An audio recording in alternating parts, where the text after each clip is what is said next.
Olá, amigos do canal, bem-vindos a mais um vídeo do Dicionário do Investidor. Eu prometi estar aqui. Vamos falar agora, Selic é 5,25%, como ficam os fundos de investimentos imobiliários. Eu não vou falar só dos fundos imobiliários, não. Vai ter um vídeo para cada um dos ativos que eu gosto de falar sobre isso. Tá bom? Bora lá. Primeiro, a gente não pode ser hipócrita. Tem fundo imobiliário que vai ser prejudicado, sim. Vai ser prejudicado. Por que vai ser prejudicado? A maior concorrência dos fundos imobiliários não são as ações, são as rendas fixas. Os investimentos de renda fixa são os maiores concorrentes dos fundos de investimentos imobiliários.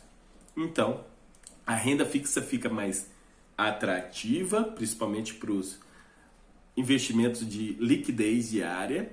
Tem gente pagando 120% do CDI aí, 130% do CDI, 115% do CDI. Tem gente pagando isso. O CDI vai subir. Quando a Selic sobe para 5,25%, o CDI sobe para 5,15%. É sempre 0,1% abaixo. Então a CDI vai subir para 0,15%.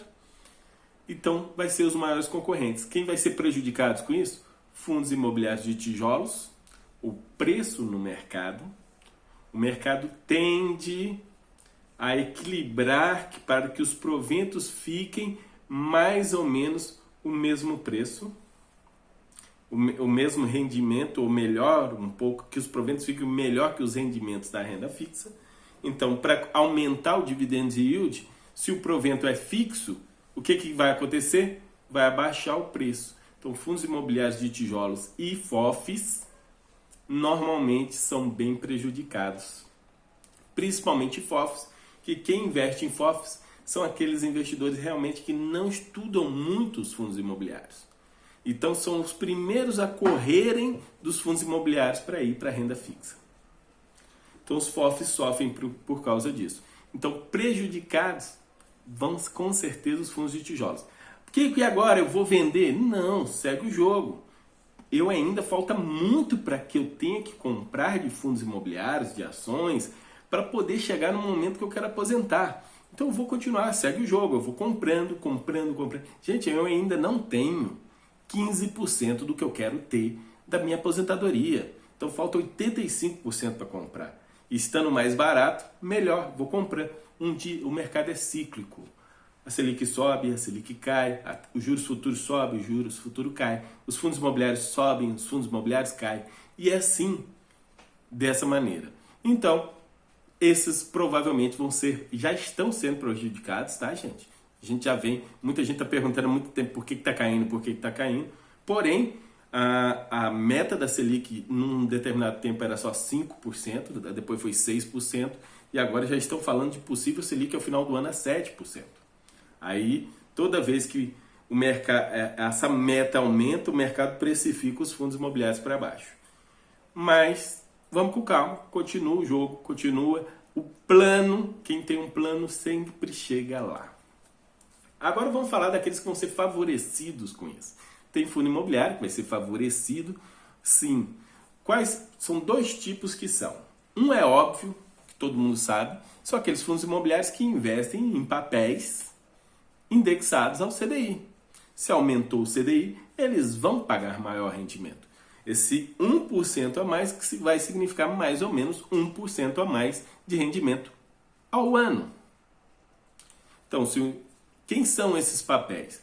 Aqueles mais indexados ao CDI. Eu vou citar alguns. O VGIR11 é bem indexado, mais de 80% indexado ao CDI. KNCR11, 90% indexado ao CDI. O SAD11, quase 100% lá indexado ao CDI. O BICR11, 70% indexado ao CDI. É um fundo de crise do Banco Inter. BICR11 nem é muito famoso, tem baixa liquidez. E o MXRF11 também tem 50% indexado ao CDI. Então todos esses fundos imobiliários vão gerar mais receita com essa alta do CDI. É lógico que a inflação também continua alta, continua subindo, continua muito. Aqui subiu 1%, a inflação está subindo mais. Mas tudo bem, a inflação está bem maior que o CDI, então ainda está mais interessante ter fundos de papéis indexados a IPCA do que indexados ao CDI. mais esses vão ser beneficiados. E normalmente quando se levanta a Selic é para controlar a inflação. Então se der certo, vai acontecer um ciclo aí, se der certo. E outros tipos de fundos imobiliários que são beneficiados, que aí as pessoas não veem logo de cara, demora um pouquinho para isso, são aqueles fundos imobiliários que têm taxa de performance atrelada ao CDI. Por exemplo, o HCTR11, a taxa de performance dele é 10% sobre o que excedeu o CDI. Aí vamos olhar 2020. 2020 o CDI 2%. Estou arredondando aqui, 2%. O HCTR teve 14% que ele pagou. Excedeu quanto ao CDI? 12%. 10% dele, 1,2% foi taxa de performance que foi paga. Agora, com a Selic a 5,25%, os 14% que ele pagou já vai dar o que vai exceder o CDI já não vai ser mais 12%, vai ser só 9,75%, não, 8,75% que vai exceder o CDI. Então, os 10% vai ser só sobre 8,75%. Então, em vez de pagar 1,2% de taxa de performance, vamos pagar 0,8% de taxa de performance. Isso eu estou falando do HCTR, que é 10% sobre o que exceder o CDI. O TIGAR 11 é 30% sobre o que exceder o CDI. Como eles pagaram um pouco mais 10,8%, eles excederam em 8% do CDI, foi 2,4%, aproximadamente 2,4% do lucro, 2,4% do patrimônio do fundo foi pago de taxa de performance. Agora, com o CDI mais alto, esses 30% vai ficar aí na casa de 1,3%, 1,4%. Vai sobrar mais de 1% aí para o pessoal. Vai diminuir as taxas de performance. O Mérito Fundos Imobiliários também tem taxa de performance. O VSLH 11 também tem taxa de performance indexada ao CDI.